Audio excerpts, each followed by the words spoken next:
welcome to another episode of Let's Talk Cyber. And today we have with us Ryan Coe. Ryan's joining us from Australia today. Ryan, you've got a huge list of accomplishments, and I know this because I've been collaborating with the University of Waikato, and I hear about you all the time from the students and from the professors. But if you could introduce yourself in your words to our viewers, that would be wonderful. Thanks, Ankita. I am Professor Ryan Coe. I'm based at the University of Queensland.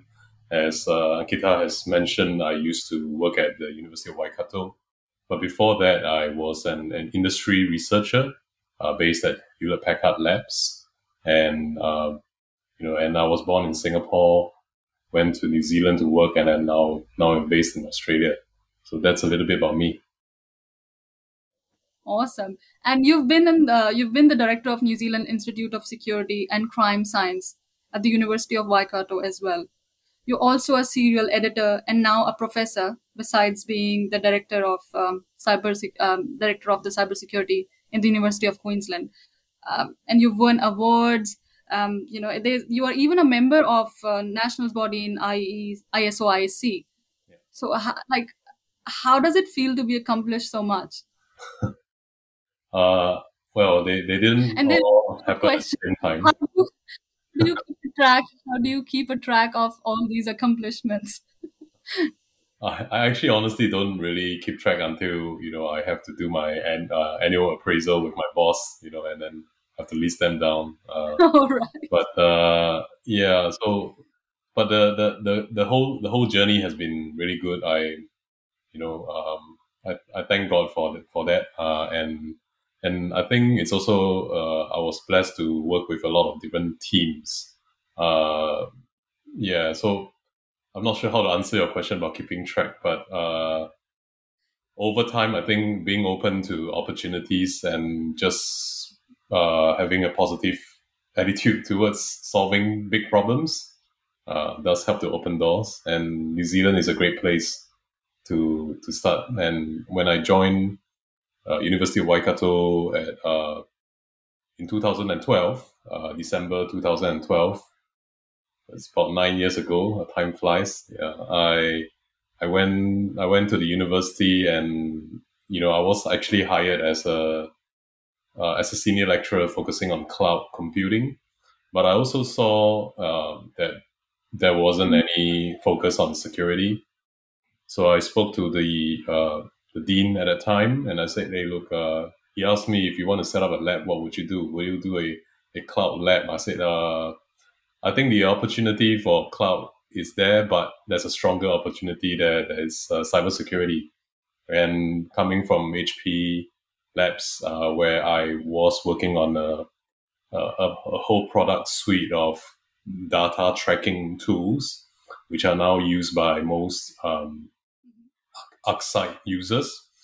So ArcSight is now no longer HP, it's Micro Focus, but most of the ArcSight features to do with tracking of data came from my team. So I used that experience and my connections in the industry, and we started the lab. A little bit after that, we started to realize that we were the first in New Zealand to do that. And then the press came and talked about our first Master of Cybersecurity in New Zealand. And a couple of years later, we tried, there were a few students who were interested in doing competition, now it's quite common, but at that time it was quite rare. So they came and approached the cybersecurity lecturer to talk about organizing a competition. We said, okay, if you want to do it, we want to do it not just focus on just a Waikato University, but let's see if we can open up to multiple groups. But we'll try it this year as a pilot. So we tried the first ever New Zealand Cybersecurity Challenge in 2014. And then in 2015, we opened up to the rest of New Zealand with high school categories, university, and open categories. And then every year we try to add something. So to go back to your question again, we start small, and then along the way we build on, and each step, being a solid foundation for the next would be a good one. Wow. So you set up the master's course of cybersecurity in the Waikato University. Then you set up the lab, which is called CRO, Yeah, Cybersecurity Crow. Research Yeah. Center Waikato. And then you also, no, yeah. So these were the two things that were set up by you when you were Yes. here working with the University of Waikato. Yeah, and then the New Zealand Cybersecurity Challenge, and we've also got a funding Challenge. starters project. So I led I was the science leader for that proposal. I wrote most of the proposal together with my team, and then after that, a few years later, we ran the competition every year and the masters, of course, as well. We started to see the need for the New Zealand Institute for Security and Crime Science. So together with my university executives, we established a new institute, just focusing on the intersection of crime science and digital and indigenous population awareness, and how do we, reduce the incarceration rates for Maori population? How do we use traditional crime science theories to apply into cybercrime, and so on? So the institute was set up, and it was in conjunction with the Wellington office. It's the evidence-based policing center. So yeah, all these things don't happen overnight. They were all just building on different small relationships. For example, the evidence-based policing center stemmed from the relationship between Waikato University and the Waikato Police. Yeah, so working with at that time, Bruce Bird was the police, the person in charge of the Waikato Police. He came and worked with our vice chancellor, and then we saw the opportunity, and then it grew into a national thing as well. So yeah, right place, right time. Start with small baby steps, and then one thing led to another.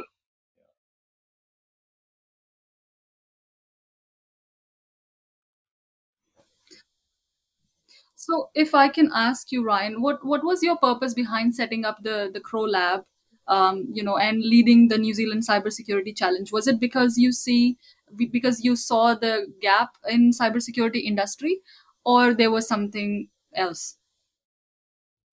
Yeah, so at that time, I think there was a very obvious gap, right? Like there was a need, and the need was increasing. And when people were starting to move towards the cloud, and I've done a few years of cloud research, I thought it was good to just mix that experience. And then I look at the education sector. There wasn't much explicit qualifications in cybersecurity, so um, decided to design and to kickstart one using a bit of my experience. I also spoke to industry partners to design what industry would like to hire. In terms of a graduate, we start with a graduate profile. How does it look like? Through some of my connections with the Cloud Security Alliance and the ISC Squared, I got to meet one of the forefathers of cybersecurity education in the world, Professor Corey Scow, who eventually became my mentor. And I exchanged notes with him, applied for the Fulbright specialist funding program.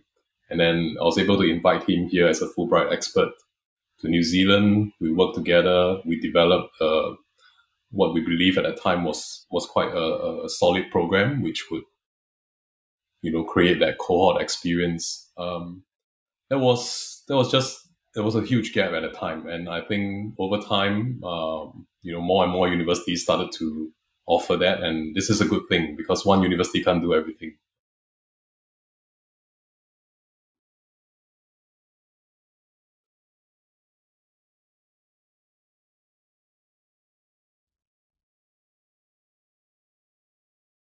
Yeah, yeah, I totally agree with that. And your research interests, Ryan, they're mainly in data privacy, cybersecurity, cloud security, and data provenance. We don't get to hear a lot about data provenance, and I'm sure this will be the case with our viewers as well. Could you please tell us in specific terms what exactly is data provenance and what is its importance? Yeah, so data provenance has two popular definitions. One is the derivative history of data, and the other one is the chain of custody of data. Right. So the mainly what this means is where did the data come from, and whose hands has it passed through.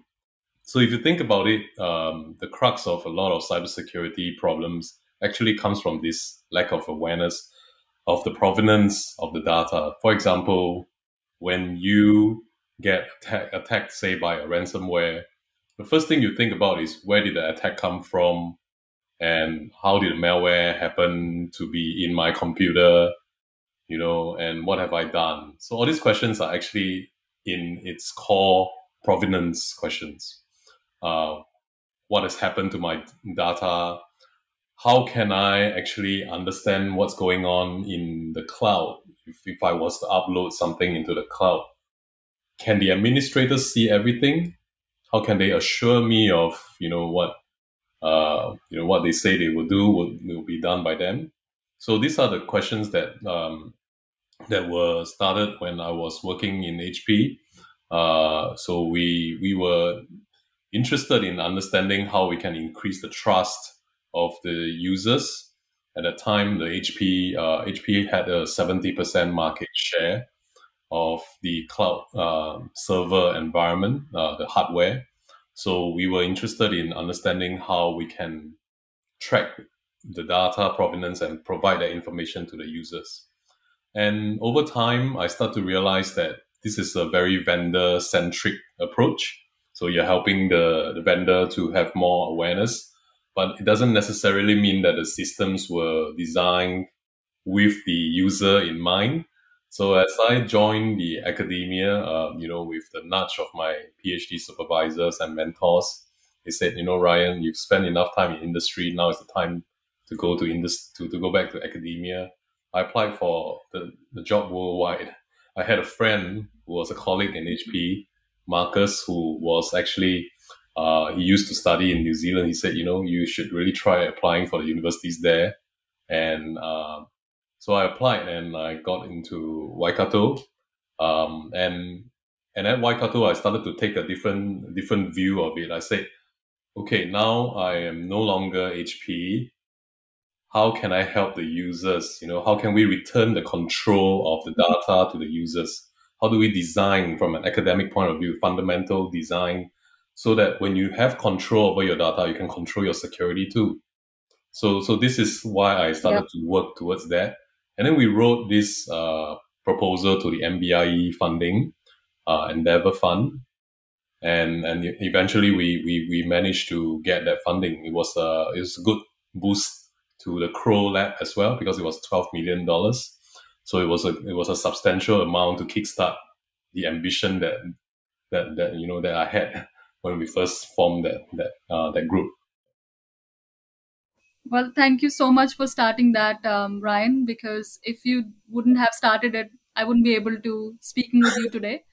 So thank you so much for doing that. I'm part of that New Zealand Cybersecurity Challenge for this year. So Yeah. it's on 17th of July. Very, very excited to be participating in it in some way. So yeah, thank you so much for doing that. And you've been on the panel of many organizations. What do you think, in your perspective, are the problems that small to medium sized businesses are facing when it comes to cybersecurity? Yeah, I think the small and medium enterprises, firstly, I want to say that the definition of small and medium enterprise is quite wide ranging. It can be a few people, or, a dairy running, a shop, or, a retail outlet, all the way to a medium sized company, which is like a small, maybe software startup. And Yeah. then, so there's a wide range of SMEs, and also there's a lot of different sectors of SMEs. So some sectors SMEs are more attuned to cybersecurity challenges. For example, cybersecurity companies would be, SMEs would be more attuned to Yeah. that, and some were not, right? And some are not. In my observation, and and through the experience. So the first time I actually approached this topic was in 2014, where when Vodafone actually approached me to work on a survey for them, and then together with Comer Brunton, we did a nationwide survey of the SME landscape. If you Google for that Wow. document, you will be able to still find that. In that document, we surveyed a few hundred participants, and then from SME backgrounds. And then we realized that the tourism industry and the primary industries and also the healthcare industries Yeah. were actually not. They were having a bit of a very high level of apathy towards security. They don't believe that there will cybersecurity will happen to them. That's 2014. That's a number of years ago. It hasn't really changed much since then. I was just about to say. So apathy is one big problem that we have to have to make them aware that it can happen to anyone. The second one is the best practices, like simple things that they can just do themselves without a consultant. For example, doing a backup of their data, and just having a backup of a backup, just making sure that Yep. you have, Yep. yeah. And once you have backups, you actually defeat ransomware. That's the Yes. first thing. Then the second thing is to enable the multi-factor authentication. So many of them rely on very poor authentication. So the poor authentication it is okay if somebody changes a password and all these things. You have all this usual advice, but the reality is that for ransomware attack, the attackers already know the user login and password combinations because these were previously leaked through the different data breaches that so if you and if you have a password combination, you would probably be recycling it across different accounts anyway, a different computing environment. So that username password combination is somewhere out there. The only Yes. way to defeat it is basically to use a multi-factor authentication, which is a second step that verify that you are the person trying to log in. And when you actually implement the multi-factor authentication, you reduce a lot of risk. So this was one of the reasons why I was strongly supportive of University of Waikato moving towards a multi-factor authentication. So it was one of the first university to actually implement MFA in the Oceania region. Yeah.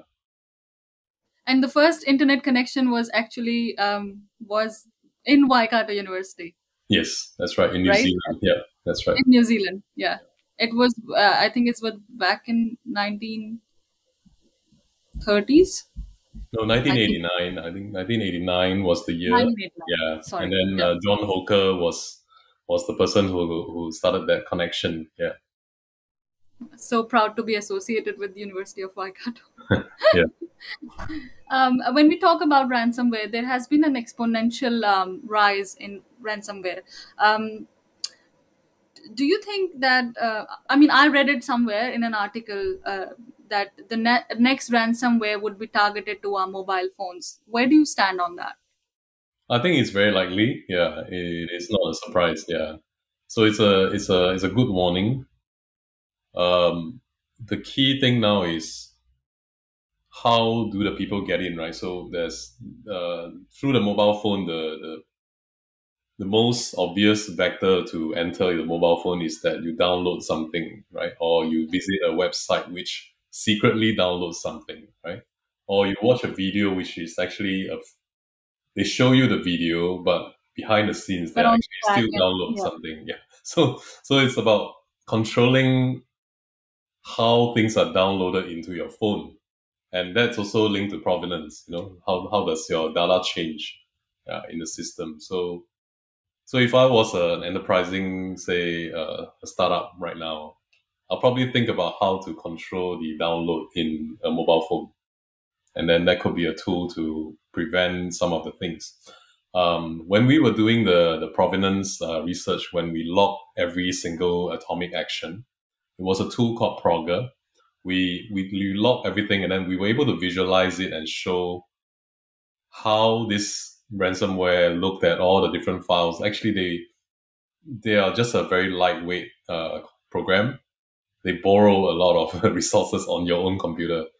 Yeah, so there are a few stages. Yeah, so they will scan everything that is in your computer. They know what to borrow from, and then they'll borrow the cryptographic library.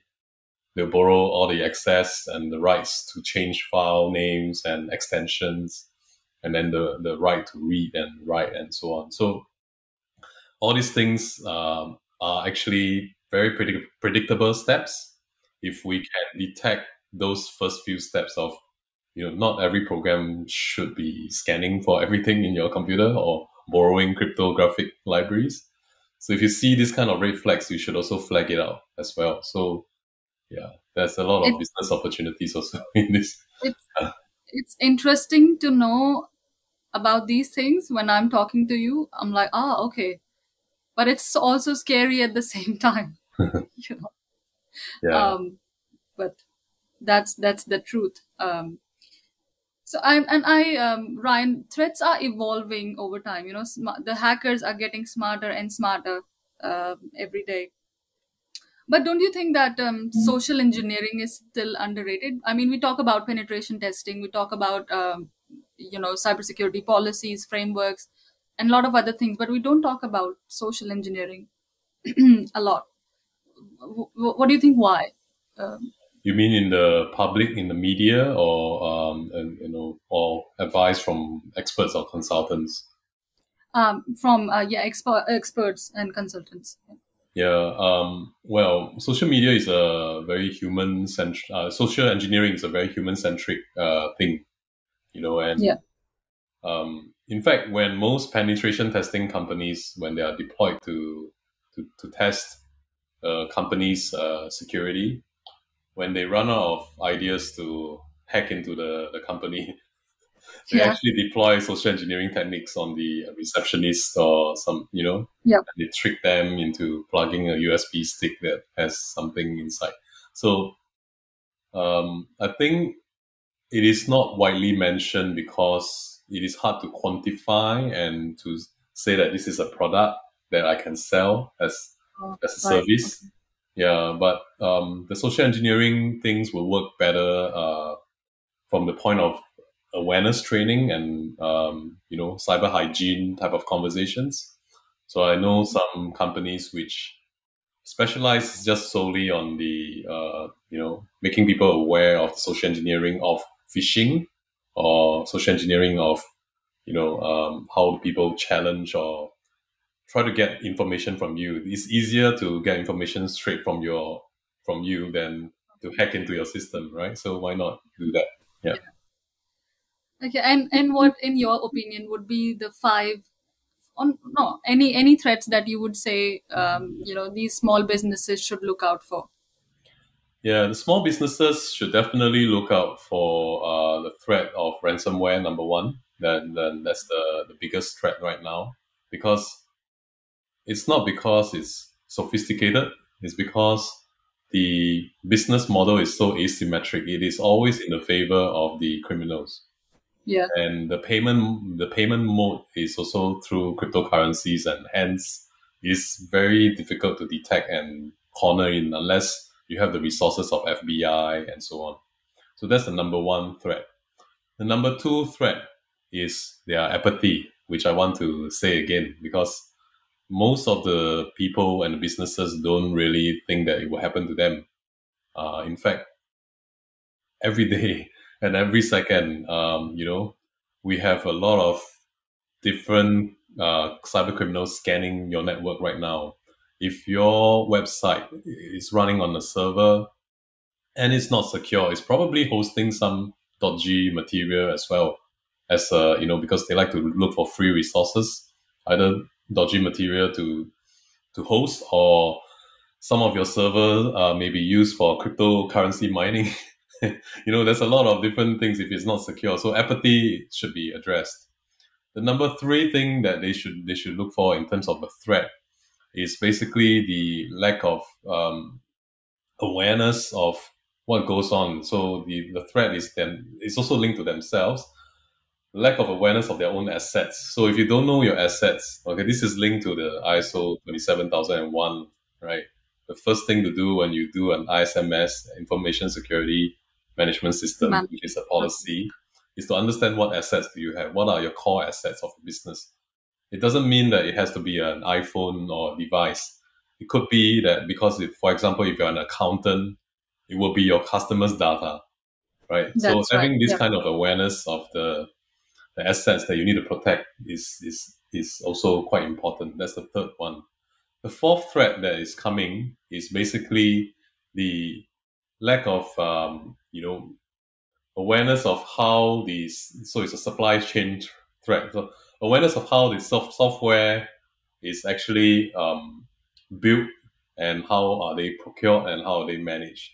So sometimes when you get something off the shelf, you do not question The that. security. Yeah. Mm. And sometimes these things are built in a way that they would only do something that is possibly theft or fraud when you do a large transactions. For example, there are many law companies that are small and medium enterprises, and they do conveyancy of when somebody buys a property, they rely on the lawyer to transfer the money.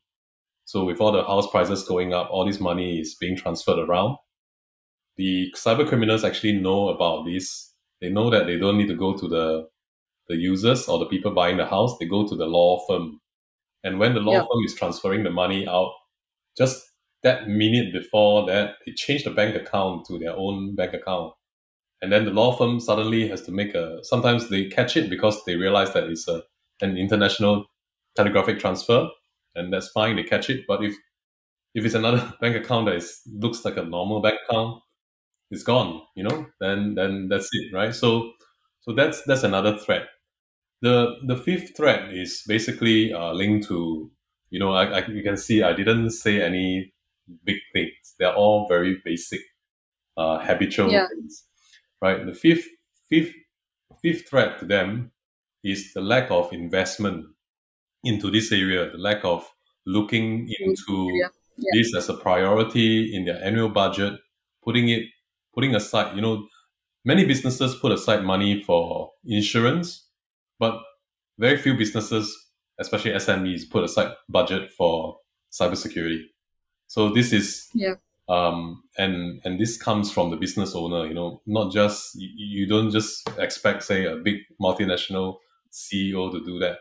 If you're a small business, it's still a business, and you still have to. It's the mindset of taking security seriously is also quite important. So you can see out of these five, three are linked to the mindset. So yeah, they are all threats. So we are our biggest enemy, in actual fact. I will talk about the fifth one when I speak to people. Oh, you need to have a budget for security. Like, we don't have money, Hmm. so they might have a budget for marketing and other things, but Yeah, security, because I think for them there's no ROI on cybersecurity. So it's hard for me or any consultant to convince them that it is the priority for a business if you yeah, are dealing with data, if you're dealing with confidential information of your clients or even your business. So I think it's a long way, but yeah. yeah. It has been proven also that the cost of recovering from a major attack is much, much more than just that simple investment into a simple two-factor Yeah. authentication. Super. Yeah, Yeah. Yeah. Well, I will ask you a last question for today's episode. I think most of these SMEs, they just implement cybersecurity, just to tick the boxes, right? If they have to do penetration testing, it is just to comply with a regulation. What they don't understand is that these threats are constantly evolving, and compliance is just a threshold or lower bar for them. They need an active force to protect them. Where do you stand on this? I agree. In short, yeah, because look, the compliance is a minimum baseline, uh, but it can also be a false sense of security because malware is created. There's every half a second a new malware, unique malware is being created. Okay, so since the time we did this podcast from the start until now, there are hundreds of Yes. malware created, right? How can we even scale towards that? And if we invest, say, in the compliance aspects, it could possibly be able to weed out what is known, but there's also a huge unknown at the top. The compliance towards, so there is a, so it's like there are two aspects of it. While I agree that it is important to lift the entire sector to that minimum baseline, but what goes above that is a continual journey. So I'm actually part of the I'm co-chairing the Singapore Standards Committee on SME, trust mark and baseline type of standards for SMEs. So what we're trying to do in that standards body is to identify that there's a journey. So there's that baseline, the things that you need to do as a bare minimum to reduce the risk. But beyond that, you need to go on a journey towards more maturity, towards, say, a much more comprehensive type of standardization. Say, so that the journey has to be well mapped by the regulators and also the consultants towards, say, a 27001 type of certification, ISO 27001. And beyond that, what do you do? How do you keep the ISMS up to date? How do you make sure that your staff is fully aware and has good cyber hygiene? All this is a continual journey. Like you say, the threat is always changing. We don't know what's gonna, every day in this sector we wake up to a new type of vector.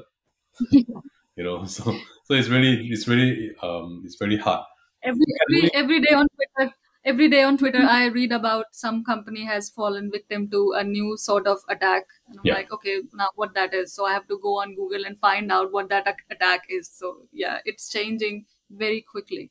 And now I think we are talking about two types of businesses. One is one on the other hand has a budget for security, and the other businesses who don't have the security.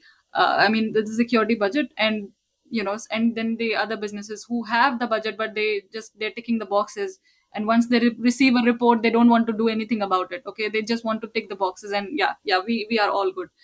So I think education and awareness is something that is really required after post COVID. We are all moving online. A lot of businesses, we see there's a rise of the people who are starting their own business in New Zealand, and those are the people who need cybersecurity services, because those are the people who are easily to be targeted by these attackers, because they're dealing with data, they're dealing with confidential information without having the proper techniques and proper policies in place. Yeah, always be skeptical, always think of the risks that you're exposing yourself to or your business to. Yeah, and never assume. I mean, if you can afford it, you can engage or hire someone to help you to think about it. There's a lot of different arrangements nowadays, like virtual CISOs, virtual chief information security officer. You don't have to have that person on a full FTE. Yeah. So many different models, or you could, work with your sector-wide people to pull together resources and say, can we all share this resource to look across our businesses, right? Or you could also join programs offered by a nationwide cert or an industry cert. So like, Cert New Zealand, you could see if, you qualify for their programs, or you could join OSCERT, which is actually a part of University of Queensland as well. And, you can join that as a member. They'll tell you the latest intel and how to solve some of the problems. Yeah, so there's always help available. Is that first action of getting signed up. So I mean, I'm saying this to my viewers. You are hearing this from Ryan Go and not me, that security is important. So please take it seriously. Thank you so much, Ryan, for your time today and sharing your wealth of knowledge with us and with our viewers. I'm sure they will. There's a lot of value in this, and Yeah, and before you go, I want to say a big thank you for making yourself easily accessible. I was quite nervous when I was reaching out to him. I'm not sure how he would react or he would even say yes to me, because I understand you're a busy man, but I've heard a lot about you and I really wanted to speak with you. So thank you so much, for giving me an opportunity to speak with you. No, thanks for the opportunity to be on this podcast. I hope it's useful for people and for you as well. And I wish you the best in your entrepreneurial career. Yeah, as I said, I'm Thank you always so happy to much. support someone. I know how difficult it is to start out in New Zealand from nothing as a migrant. I really appreciate it because you understand, and I felt so great when you said that. I'm like, oh my god, somebody understands my pain. It is awesome. So thank you so much once again, and yeah, if I have any issues, I'll always, now I know that I can reach out to you. Sure, You don't have to answer me straight away, but yeah, you can when you have time. that's You right. can. Yeah. Thank you, Ryan. Thank Have you a very much. nice day. Yeah.